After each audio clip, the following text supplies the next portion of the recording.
stress, anxiété, colère. Si vous aussi vous avez tendance à perdre vos moyens face à ces émotions, je vous propose de voir ensemble pourquoi il est important de les maîtriser et également quelques astuces afin de se sentir mieux dans sa peau. Bonjour à tous, c'est Corentin et bienvenue pour cette nouvelle vidéo. Vous en avez l'habitude maintenant, il convient tout d'abord de commencer avec la définition d'une émotion. Alors qu'est-ce qu'une émotion?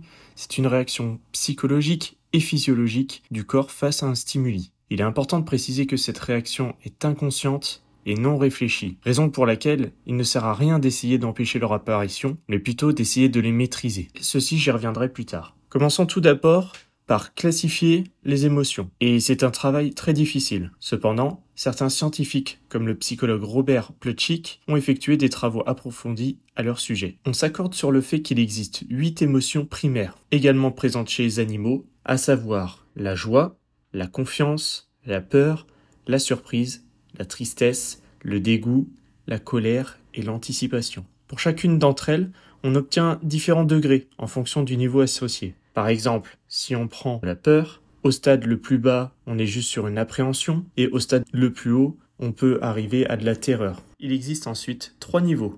Nous avons tout d'abord le niveau primaire, comme par exemple sur le schéma, si on prend l'amour, l'amour est un mélange de l'émotion de la joie et de l'émotion de la confiance. Pour le niveau secondaire, c'est le même principe, mais on a une émotion d'écart. C'est comme si on prenait l'anticipation et la confiance, et qu'on obtenait une autre émotion, qui n'est pas présente sur le graphique ci-joint. Et même principe pour le niveau tertiaire, mais cette fois-ci, on a 2 émotions d'écart. Ce qui nous donne donc plus d'une trentaine d'émotions différentes. Afin de simplifier au plus, je ne vais pas rentrer dans les détails. Pour ceux et celles qui seraient intéressés d'en savoir un peu plus sur les émotions, je vous laisserai en commentaire le titre de certains livres qui peuvent vous apporter ces précisions-là. Maintenant, comment ces émotions affectent-elles notre vie ?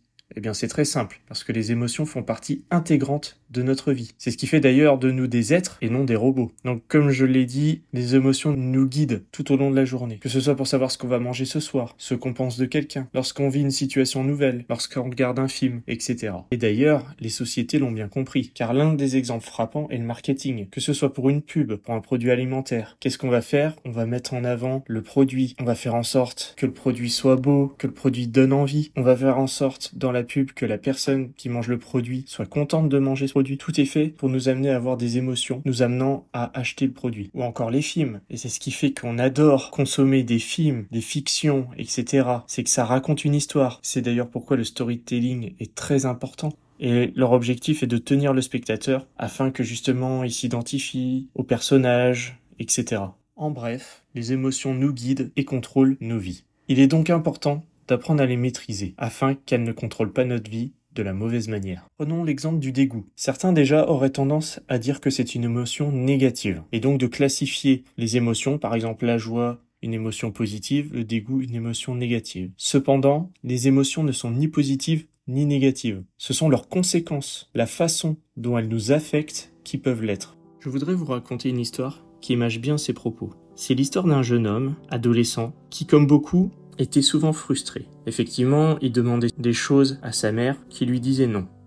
Alors, il l'insultait et lui disait des choses méchantes.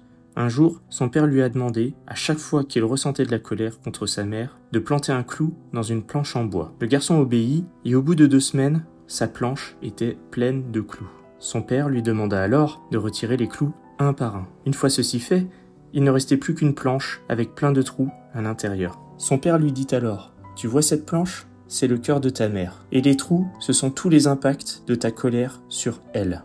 Maintenant, avant de t'emporter contre elle, réfléchis aux conséquences. » Effectivement, nos émotions peuvent dicter nos actes et elles peuvent avoir un impact sur nous-mêmes, mais aussi sur notre entourage. Et il est donc important de les maîtriser.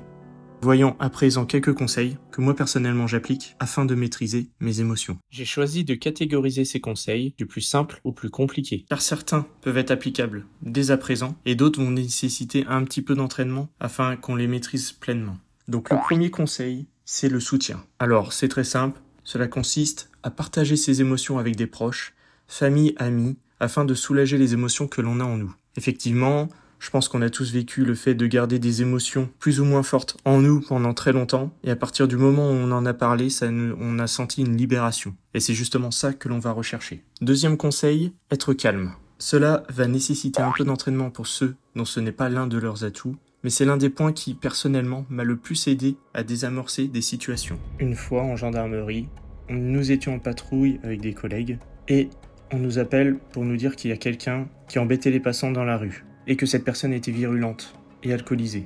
Donc on arrive sur les lieux d'intervention, et effectivement, cette personne était virulente, et en nous voyant arriver, cela n'a pas arrangé les choses. Nous avons donc menotté cette personne, en vue de l'envoyer en dégrisement, le temps que son état se calme. Cependant, nous avons dû passer d'abord à l'hôpital pour faire un état général, afin que l'on soit sûr que son état de santé était compatible avec le fait qu'il aille en cellule de dégrisement. Sauf que nous avons attendu 1h30 avant d'être pris en charge par un médecin. 1h30 pendant lesquelles nous nous sommes fait insulter de toutes sortes. Étant donné qu'il était alcoolisé, je ne lui répondais que lorsqu'il me posait des questions, et toujours d'une voix calme avec un ton faible, même si lui, de son côté, avait tendance à hurler. Mais petit à petit, cela l'a obligé à réduire son niveau sonore pour m'entendre. Et au fur et à mesure, son débit a descendu jusqu'à atteindre mon propre niveau sonore, et nous avions une conversation comme je parle actuellement. Et il n'y avait plus d'insultes. C'est vraiment quelque chose que j'ai remarqué, c'est qu'à chaque fois qu'on a quelqu'un d'énervé contre soi, si on garde le même ton calme, la personne va se calquer sur nous et petit à petit va se réguler d'elle-même. Autre technique très simple à mettre en place et surtout très rapide, c'est la respiration profonde. C'est notamment une technique qui est très utilisée pour toutes les personnes qui vont faire un spectacle, qui vont intervenir devant plusieurs personnes. Il s'agit tout simplement de prendre 10 grosses inspirations et surtout d'essayer de respirer avec le ventre et 10 grosses expirations et de reproduire ceci une dizaine de fois. Cela va nous permettre de réduire notre rythme cardiaque et surtout de réduire le stress que l'on ressent en nous. 4e conseil, l'exercice physique. L'exercice physique est déjà connu pour libérer de l'endorphine, mais faire de l'exercice permet aussi de se vider l'esprit et d'évacuer les éventuelles frustrations que l'on a pu avoir au cours de la journée, et donc de manière générale de réduire le stress. 5e conseil, tenir un journal. C'est quelque chose qui est peu commun, mais il faut savoir qu'on a tendance à mieux retenir les choses lorsqu'on les note sur papier. C'est également quelque chose qui est très utilisé dans le développement personnel, pour noter ses objectifs, et ça permet ensuite d'avoir une trace écrite et de les reprendre en compte. Pour la gestion de ses émotions, c'est la même chose. Il peut être judicieux de s'acheter un journal en notant les choses qui se sont passées dans une journée, avec les émotions que l'on a ressenties avec ces différents événements et comment on les a gérées. Et au fur et à mesure, ça va nous permettre de savoir quelle réaction a mieux marché pour tel type de situation, et donc d'apprendre à gérer ses émotions au fur et à mesure. Et enfin, le dernier conseil, qui est pour moi l'un des plus compliqués à réaliser, c'est la méditation. Effectivement, cela fait déjà plusieurs mois que je pratique la méditation, et pour autant, j'arrive toujours pas à en voir vraiment ou avoir vraiment une amélioration concrète, du moins sur la gestion des émotions. Pourquoi ? Parce que la méditation, on a tendance à la faire, mais on a plusieurs pensées qui arrivent. Mais avoir de la méditation en pleine conscience reste un exercice difficile. Par exemple, si je vous demande tout de suite de fixer un point au mur ou de fermer les yeux, peu importe, et d'essayer le plus longtemps possible de ne penser à rien, c'est-à-dire aucune pensée, généralement, on ne tient pas plus de 10 secondes au départ. Cependant, une fois devenu expert dans cette discipline, on arrive à faire abstraction de nos pensées, ou alors juste elles passent, on les assimile et elles repartent. Et également, c'est la même chose pour nos émotions, et on arrive donc à vivre dans l'instant présent. Il y a aussi un autre facteur qui peut nous aider pour les émotions, c'est le temps. Sauf que celui-ci ne fait pas partie de conseil, car nous n'avons aucun impact sur lui. Comme par exemple lorsque l'on vit une peine de cœur et qu'on nous dit qu'avec le temps, on l'oubliera. Il est donc important de ne pas freiner ses émotions, d'autant plus qu'elles arrivent de manière inconsciente, donc cela va être difficile. Cependant, afin de ne pas en subir les conséquences négatives, il est important d'apprendre à les contrôler. Ceci permettra entre autres d'atteindre la résilience, menant à l'épanouissement. N'hésitez pas à me dire en commentaire votre manière de contrôler vos émotions et si les conséquences de celles-ci vous ont déjà porté préjudice. Si cette vidéo vous a plu, je vous invite également à vous abonner, à la liker et la partager afin que ce message soit transmis au plus de personnes possible dans le but que tout le monde puisse avoir les clés afin de mieux gérer ses émotions. En attendant, nous on se retrouve pour une prochaine vidéo et n'oubliez pas de prendre soin de vous.